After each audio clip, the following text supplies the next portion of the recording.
Pittsburgh, PA. I really like Pittsburgh, actually. Very nice city. Not a big fan of their sports teams. I'm a DC type guy right now, but whatever. It's a beautiful, beautiful city. Welcome back, everybody, to American Sunrise. All right, so on his overseas trip to Asia, President Trump was still talking about issues back here at home. He's now contemplating sending more than just the National Guard troops to cities across America. Take a look at this. If we send in our military, if we send in our National Guard, if we send in Space Command, they don't care who the hell it is, they just want to be safe. And we have safe cities now. We're starting in Memphis, and Memphis was a disaster. It's been there, they've been there for 2 weeks, and it's a whole different story. Crime is less than half, and within a month it'll be gone. Getting rid of all the bad ones. And we're going to go into Chicago, we're going to go into our cities, we're going to clean them out, we're going to straighten them out, and we're going to have safe cities because you want to protect safe cities. We're going to have beautiful, safe cities, and it's happening very quickly and very easily, actually. It's easy for us, it's hard for them. All right, for more, let's bring in the owner of the 1776 project. That would be Kyle Reyes. Kyle, thanks for being here. You know, you wonder what sort of plans that the president actually has in mind. You also wonder if he's, I don't say joking, but he likes to operate, and these are his words, in truthful hyperbole, if you will. I mean, he's always talked about that being effective to put people on notice. Well, what's your sense of what might happen next? Good morning. Good morning, guys. Thanks for having me. I think Space Cadets is a spectacular idea. I just don't think we have enough of them at scale just yet. I think the very first thing that you're going to see is a surge in federal law enforcement, U.S. Marshal Service, Border Patrol, BORTAC. I think it's time to allow the men and women who have been sitting on the sidelines wanting to stop crime to finally get in the fight in the way that they should be allowed to. Kyle, we do hear a lot about how Washington, D.C. has cleaned up and how great it is. But we hear that Chicago crime remains a major problem. Local police say 3 people were killed and 17 were injured in shootings in the Windy City just over this weekend. But, you know, here are Democrats, no big shock, refusing to help combat the crime problem at all. What is their reason and what's your message to them? I think at the end of the day, it's about power and it's about control.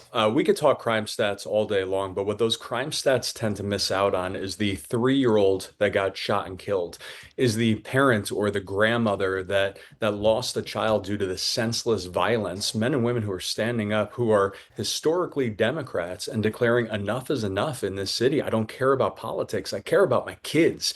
And so my message is that our politicians, our quote unquote elected officials, need to start listening to the lives that are being impacted every single day by the out of control crime and violence in the cities.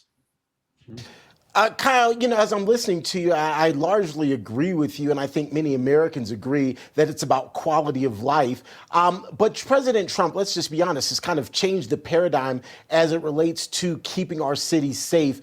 How does he impress this same sort of change in mindset on other lawmakers, be they Democrat or Republican, to make sure that this is not just a flash in the pan, but that this is a new way of life, if you will? Well, when you start seeing success stories, it becomes very difficult for the left to push back against that, right? They're going to continue to do so. They're going to continue to try and advance their own narrative. But as you see the tides change, you see political appointees and you see elected officials start to get on board and go, man, they are cleaning up our city. If you look at some of the police chiefs in some of these liberal cities, they are political appointees in a lot of cases, as opposed to sheriffs who are elected officials. And so you begin to have these liberal appointed police chiefs who are finally able to throw off the handcuffs and say, look, this is what happens when we are allowed to do our jobs and clean up crime. And as they speak out, you begin to see citizens step up and say, this is what we voted for. This is what our city needs. Yeah. Hey, Kyle, as I look at your website here about the 1776 project, you have this headline that says changing education one school district at a time. So we're talking about liberal policies. Tell us about what you guys are doing on the ground there to actually change education one school district at a time. So the 1776 Project owns Law Enforcement Today and Blue Lives Matter, and we believe that it starts at the local level, right? We have to get in the fight with making sure that we have good, strong candidates in school districts whether it be school boards, whether it be superintendents, whether it be town councils. If we're able to do that and impact kids early on and form relationships between kids and law enforcement and let them know that these guys are the good guys, not the bad guys, we begin to shift the narrative. Well, you can tell by the traffic, Kyle, here in Palm Beach. Season has started, and with that means every single day, galas, galas, galas. And but your organization is no exception. You have a Big Blue Bash event, I understand. Is this your first time having this at Mar-a-Lago? Because I don't remember hearing about this before. So I'm just curious if it's a big new one and what you're going to do that's going to set you apart from the other events taking place around here.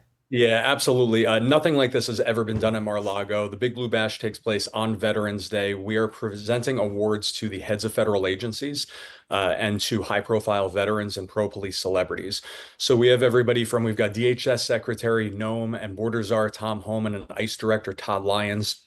They're actually going to be presenting an award to a 9-year-old girl who held the hand of her dying sister and told her, "I love you," as after she was killed by an illegal immigrant. We're presenting awards to DNI Tulsi Gabbard and to Border Patrol Chief Michael Banks. We've got Aaron Lewis providing live entertainment. We wanted to allow people and businesses to push back against this anti-police narrative that happened for 4 years under Joe Biden and let them know it's acceptable to come out of the woodwork and to support law enforcement again. So it's on Veterans Day at Mar-a-Lago, bigbluebash.com. We'd love to have people attend. That sounds great. Good. I'm glad to know about it. Very exciting. You'll have to let me know if I can be helpful. Kyle Reyes, thank you so much for joining us today. Thank you. Thanks, Kyle. All right, coming up, HHS Secretary RFK Jr. is getting ready to release new guidance calling for people to consume more saturated fats. Oh my goodness. Finally, the truth is coming out. We're going to talk more about it next here on American Sunrise.